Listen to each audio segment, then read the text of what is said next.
Hyderabad Suraram PS పరిధిలోని ఒక అపార్ట్మెంట్లో లిఫ్ట్ ప్రమాదం జరిగింది. ఈ ప్రమాదంలో ఒక వ్యక్తి స్పాట్ లోనే చనిపోయాడు. లిఫ్ట్ గుంతలో బంతి పడిపోవడంతో దానిని తీయడానికి వెళ్లాడు వ్యక్తి. అదే సమయంలో లిఫ్ట్ తలపై పడటంతో అక్బర్ పటేల్ అనే వ్యక్తి ప్రాణాలు కోల్పోయాడు. ప్రమాదంపై కేసు నమోదు చేసి దర్యాప్తు చేస్తున్నారు పోలీసులు. హైదరాబాద్ సూరారం పిఎస్ పరిధిలోని ఒక అపార్ట్మెంట్లో లిఫ్ట్ ప్రమాదం జరిగింది. ఈ ప్రమాదంలో ఒక వ్యక్తి స్పాట్ లోనే చనిపోయాడు. లిఫ్ట్ గుంతలో బంతి పడిపోవడంతో దానిని తీయడానికి వెళ్లాడు వ్యక్తి. అదే సమయంలో లిఫ్ట్ తలపై పడటంతో అక్బర్ పటేల్ అనే వ్యక్తి ప్రాణాలు కోల్పోయాడు. ప్రమాదంపై కేసు నమోదు చేసి దర్యాప్తు చేస్తున్నారు పోలీసులు. హైదరాబాద్ సూరారం పిఎస్ పరిధిలోని ఒక అపార్ట్మెంట్లో లిఫ్ట్ ప్రమాదం జరిగింది. ఈ ప్రమాదంలో ఒక వ్యక్తి స్పాట్ లోనే చనిపోయాడు. లిఫ్ట్ గుంతలో బంతి పడిపోవడంతో దానిని తీయడానికి వెళ్లాడు వ్యక్తి. అదే సమయంలో లిఫ్ట్ తలపై పడటంతో అక్బర్ పటేల్ అనే వ్యక్తి ప్రాణాలు కోల్పోయాడు. ప్రమాదంపై కేసు నమోదు చేసి దర్యాప్తు చేస్తున్నారు పోలీసులు.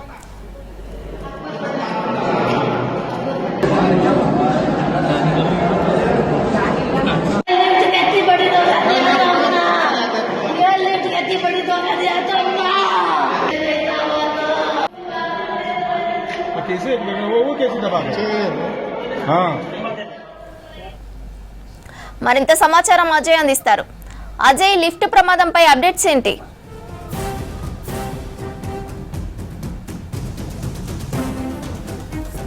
సూరారం పోలీస్ స్టేషన్ పరిధిలో లిఫ్ట్ ప్రమాదంలో ఒక వైద్యుడు ఆర్ఎంపీ వైద్యుడు అక్బర్ పాటిల్ అనే వ్యక్తి మృతి చెందాడు. సూరారం పోలీస్ స్టేషన్ పరిధిలో ఉన్నటువంటి ఒక అపార్ట్మెంట్లో ప్రస్తుతము లిఫ్ట్ ప్రమాదం జరిగిన ఘటన వద్ద మనం ఉన్నాము. సరిగ్గా ఇదే అపార్ట్మెంట్ సంబంధించి ఈ లిఫ్ట్లో బాల్ పడింది. పిల్లలు క్రికెట్ ఆడుతున్న క్రమంలో బాల్ వచ్చి ఇందులో పడ్డ నేపథ్యంలో అక్బర్ పటేల్ ఆ బాల్ని తీసే ప్రయత్నం చేశాడు. సో ఒక్కసారిగా ఈ లిఫ్ట్ పైన నుండి కిందికి అతడిలో స్టక్ అయిపోయి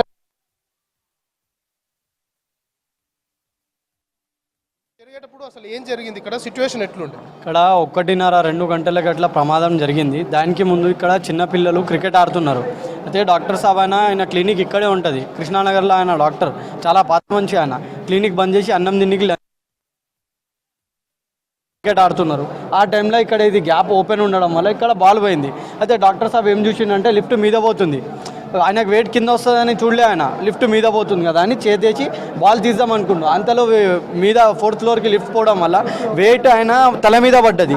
తల మీద పడ్డి ఇట్లా ఎత్తే ఆయన సౌండ్ లేచే వరకు ఇక్కడ ఉన్న ఫ్లాట్ ఆయన వచ్చి మొత్తం అందరు జమ చేసేంత వరకు ఆయనకు డెత్ అయిపోయింది. మేము వచ్చినంత వరకు చూసినాం. అక్కడ మొత్తం బాడీ ఉండే, ఒక గంటన్నర అక్కడే ఉండే బాడీ మొత్తం రక్తం పోతూ. దాని తర్వాత ఆగినాం. పోలీసు వాళ్ళు వచ్చిన తర్వాత తీసి ఇక్కడ మీద బాడీ పెట్టినాం. ఇక ఇప్పుడు బిల్డర్ ఉన్నాడు, ఇక్కడ బిల్డర్ అవైలబుల్ లేరు. మేమందరు బస్సు వాళ్ళం కలిసి సూపర్వైజర్కి ఆగి ఆయనకు ఫోన్ చేపిస్తున్నాం, వాళ్ళతో మాట్లాడిపిస్తున్నాం. వాళ్ళేంది పోలీసు వాళ్ళు వచ్చి మేము ఏడా దాడి చేస్తాం అనుకున్నారు. మేము దాడి చేయడానికి మాట్లాడలేము. మేము ఆయన ఇక్కడ రావాలి, ఈ సిచ్యువేషన్ చూడాలని బిల్డర్కి పిలుస్తామంటే పోలీసు వాళ్ళు ఆయనని దాడి చేస్తాం అనుకుని ఆయనకి తీసుకొని వెళ్ళిపోయారు. ఇప్పుడు ఆయన ఆర్ఎంపీ డాక్టర్, ఆయనకి 3 పిల్లలు ఉన్నారు. ఆయన మాకు చాలా 18-20 ఇయర్స్ నుంచి ఇక్కడే ఉన్నాం బస్సులో. మాకు అన్ని దవాయిలు గోళీలు ఏమున్నా ఆయననే డాక్టర్, చాలా మంచి ఆయన. ఇప్పుడు ఆయన డెత్ అయిపోయింది. 3 పిల్లలు ఉన్నారు ఆయనకి. ఆయన పరిస్థితి ఇప్పుడు ఎట్లా, ఏం చేద్దాం? ఆయన కూడా రావట్లేడు, బిల్డర్ రావట్లేడు. ఇది అసలు మీరు చూసారా, 3 తరఫు ఓపెన్ ఉంది. అది అసలు దేని గురించి రీజన్? నేను కూడా లిఫ్ట్లో పనికి చేస్తాం. మేము పనుల కోసం లిఫ్ట్ పని చేయాలంటే హాఫ్ లిఫ్ట్ ఆపి లిఫ్ట్ ఓపెన్ చేసి ఆఫ్ చేసేసి లిఫ్ట్లో పోయి వర్క్ చేస్తాం. ఇది ఒకవేళ వర్క్